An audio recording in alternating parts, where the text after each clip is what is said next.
great to be in a room full of young people who have figured out so much so early, and I'll warn you, as someone who's slightly older, that as you go through life, the more you learn, the more you'll realize you don't know. So I've started to sort of talk to young groups around the country with a little presentation I call Define Yourself. As you all go out into the world and you have all these choices and these incredibly emerging technologies in this global economy, you have so many different avenues to be able to go to that even I was able to choose when I graduated from college in 1992. And with each one of those opportunities, the world will try to put limits on you.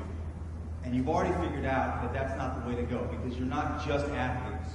You learn to be students, you learn to be community leaders, and as you go into the world, as I've said, it will be up to you to define yourself, to define what success means to you, and not to who your boss is or whoever is trying to influence you. So what do I mean by define yourself? Number one, be careful what you work for. Notice I'm not talking about wishing. Anybody can sit back and wish. I'm talking about working. Work takes time and energy and effort and discipline. You may just get it. My grandfather used to have a saying, if you make $10,000 a year, you put up with $10,000 worth of crap. You make $100,000 a year, you put up with $100,000 worth of crap. So you can imagine how much Bill Cowher has to put up with, right? So it can be worth it in the end, but again, that is up to you to define what that success can be. And oftentimes, money is not necessarily a part of that. And remember, if you win the rat race, you're still a rat. Okay, keep that in mind.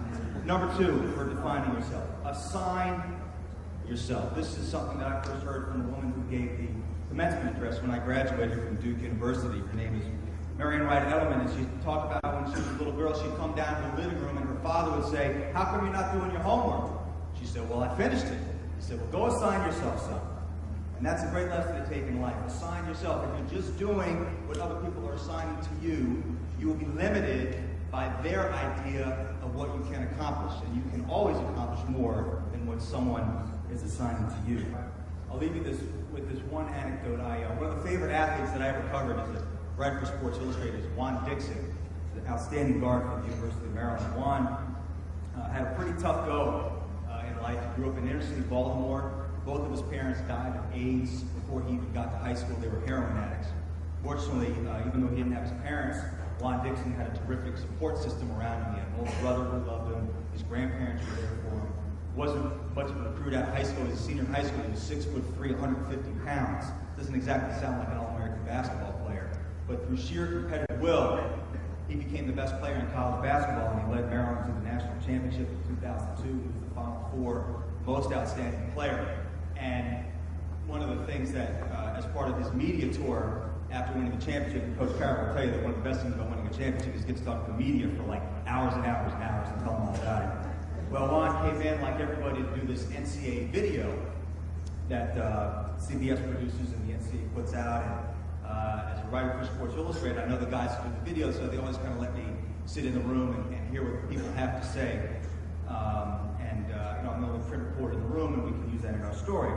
So Juan, like everybody, came in and did his interview. Now, if there's anybody who had the right to feel really proud about what he had just accomplished, it was Juan Dixon. And after his interview was over, there were maybe 8 or 9 people sitting around the outside of the room, technicians, camera people, sound people, the little people. So Juan's interview was over, and after the person, through talking to the person, he walked over to one of the sound technicians and he stuck out his hand. He said, "Thank you." The guy looks up and was surprised, shakes his hand. And went to the next guy. "Thank you." Went around the room. "Thank you." Never met him before. "Thank you. Thank you." And then he came over to me. I'd interviewed him a few times. And he said to me, he said to me, "Seth." And I remember he said that because a lot of the athletes I deal with, frankly, don't care to learn my name, much less remember it, much less say it back to me. But he said, "Seth, thanks for everything you did for me. I really appreciate it." And I didn't do anything. If anything, he hooked me up with access and helped me do my job a lot better. And when he walked out, I realized that's why Maryland won. Because the best player on the floor is also the most grateful person in the building. So Juan Dixon walked out of the building the winner that night, and it had absolutely nothing to do with the numbers on the scoreboard. It had to do with the way he defined himself, the way he defined success, and the way he appreciated and was grateful for everything that he was able to accomplish. I know you're going to do great things in life. I know you're going to remember all these great life lessons that you're hearing tonight. I'm just grateful to be a part of this wonderful evening. I wish you Godspeed, and hope to see you next year.